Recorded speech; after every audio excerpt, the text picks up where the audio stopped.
بسم اللہ الرحمن الرحیم۔ السلام علیکم ورحمۃ اللہ وبرکاتہ۔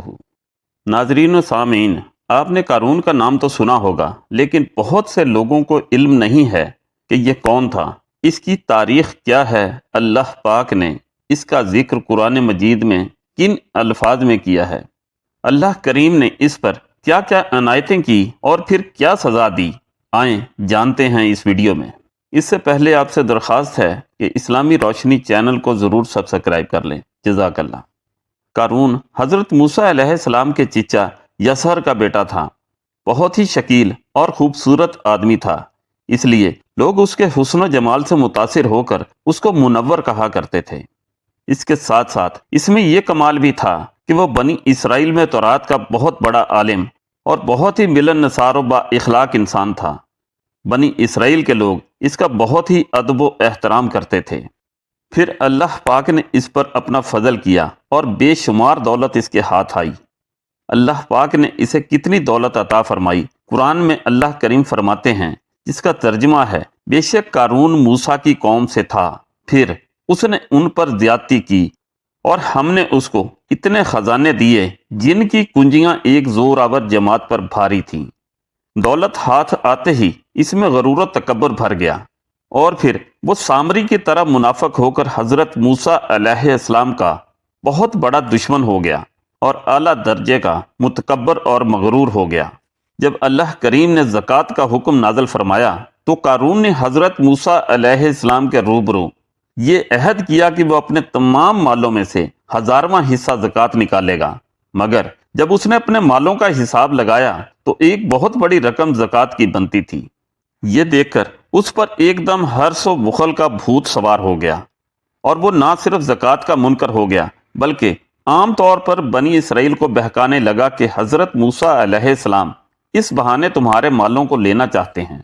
حضرت موسیٰ علیہ السلام نے قارون کو جو نصیحت فرمائی وہ یہ کہ جس کو قرآن مجید نے بیان فرمایا ہے، اس خیر خواہی والی نصیحت کو سن کر قارون حضرت موسیٰ علیہ السلام کا دشمن ہو گیا۔ غور کیجئے کہ کتنی مخلصانہ اور کس قدر پیاری نصیحت ہے جو حضرت موسیٰ علیہ السلام کے ساتھ ساتھ ساری قوم قارون کو سناتی رہی، کہ جس کا ترجمہ ہے، جب اس سے اس کی قوم نے کہا اترا نہیں، بے شک اللہ اترانے والوں کو دوست نہیں رکھتا، اور جو مال تجھے اللہ نے دیا ہے اس سے آخرت کا گھر طلب کر اور دنیا میں اپنا حصہ نہ بھول اور احسان کر جیسا اللہ نے تجھ پر احسان کیا ہے، اور زمین میں فساد نہ چاہ۔ قارون نے اپنے مال کے گھمنڈ میں اس مخلصانہ نصیحت کو ٹھکرا دیا اور خوب بن سنور کر تکبر اور غرور سے اتراتا ہوا قوم کے سامنے آیا اور حضرت موسیٰ علیہ السلام کی بدگوئی اور اعزا رسانی کرنے لگا۔ حضرت موسیٰ علیہ السلام سے لوگوں کو بدظن کرنے کے لیے اس خبیث نے یہ گندی اور کھناؤنی چال چلی کہ ایک عورت کو بہت زیادہ مال و دولت دے کر آمادہ کر لیا کہ وہ آپ پر بدکاری کا الزام لگائے۔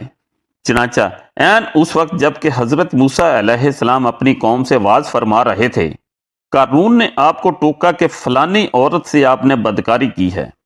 حضرت موسیٰ علیہ السلام نے فرمایا کہ اس عورت کو میرے سامنے لاؤ۔ چنانچہ وہ عورت بلائی گئی تو حضرت موسیٰ علیہ السلام نے فرمایا کہ اے عورت، اس اللہ کی قسم جس نے بنی اسرائیل کے لیے دریا کو پھاڑ دیا اور عافیت و سلامتی کے ساتھ دریا کے پار کرا کر فرعون سے نجات دی، سچ سچ کہہ دے کہ واقعہ کیا ہے۔ حضرت موسیٰ علیہ السلام کے جلال سے عورت سہم کر کانپنے لگی اور اس نے مجمع عام میں صاف صاف کہہ دیا کہ اے اللہ عز و جل کے نبی، مجھے قارون نے کثیر دولت دے کر آپ پر بہتان لگانے کے لیے آمادہ کیا ہے، میں ایسا بالکل نہیں چاہتی تھی۔ اس وقت حضرت موسیٰ علیہ السلام ابدیدہ ہو کر سجدہ شکر میں گر پڑے اور بحالت سجدہ آپ نے یہ دعا مانگی کہ یا اللہ قارون پر اپنا قہر و غضب نازل فرما دے۔ پھر آپ نے مجمع سے فرمایا کہ جو قارون کا ساتھی ہو وہ قارون کے ساتھ ٹھہرا رہے، اور جو میرا ساتھی ہو وہ قارون سے جدا ہو جائے۔ چنانچہ دو خبیثوں کے علاوہ تمام بنی اسرائیل قارون سے الگ ہو گئے۔ پھر حضرت موسیٰ علیہ السلام نے زمین کو حکم دیا کہ اے زمین تو اس کو پکڑ لے، تو قارون ایک دم گھٹنوں تک زمین میں دھنس گیا۔ پھر آپ نے دوبارہ زمین سے یہی فرمایا تو وہ کمر تک زمین میں دھنس گیا۔ یہ دیکھ کر قارون رونے اور بلبلانے لگا اور قرابت و رشتہ داری کا واسطہ دینے لگا، مگر آپ نے کوئی لحاظ نہ فرمایا، یہاں تک کہ وہ بالکل زمین میں دھنس گیا۔ دو منحوس آدمی جو قارون کے ساتھی ہوئے تھے، لوگوں سے کہنے لگے کہ حضرت موسیٰ علیہ السلام نے قارون کو اس لیے دھنسا دیا ہے تاکہ قارون کے مکان اور اس کے خزانوں پر خود قبضہ کر لیں۔ تب حضرت موسیٰ علیہ السلام نے اللہ تعالی سے دعا مانگی کہ قارون کا مکان اور خزانہ بھی زمین میں دھنس جائے۔ چنانچہ قارون کا مکان جو سونے کا تھا اور اس کا سارا خزانہ سبھی زمین میں دھنس گیا۔ پھر قارون کے مال و مکان کو اللہ تعالیٰ نے غرق کر کے اپنی حاکمیت کا اعلان کرتے ہوئے قرآن مجید میں یوں فرمایا، جس کا ترجمہ ہے، تو ہم نے اسے اور اس کے گھر کو زمین میں دھنسا دیا، تو اس کے پاس کوئی جماعت نہ تھی کہ اللہ سے بچانے میں اس کی مدد کرتی، اور نہ وہ بدلہ لے سکا۔ ناظرین کرام، یہ عبرتناک واقعہ ہمیں یہ درس دیتا ہے، اگر اللہ تعالیٰ مال و دولت عطا فرمائے تو اس فرض کو لازم جانے کہ اپنے اموال کی زکوٰۃ ادا کرتے رہیں، اور ہرگز ہرگز اپنے مال و دولت پر غرور اور گھمنڈ کر کے نہ اترائیں، کیونکہ اللہ تعالیٰ ہی دولت دیتا ہے، اور جب وہ چاہتا ہے پل بھر میں دولت چھین بھی لیتا ہے۔ اسلامی روشنی چینل کو ضرور سبسکرائب کر لیں۔ جزاک اللہ خیرہ۔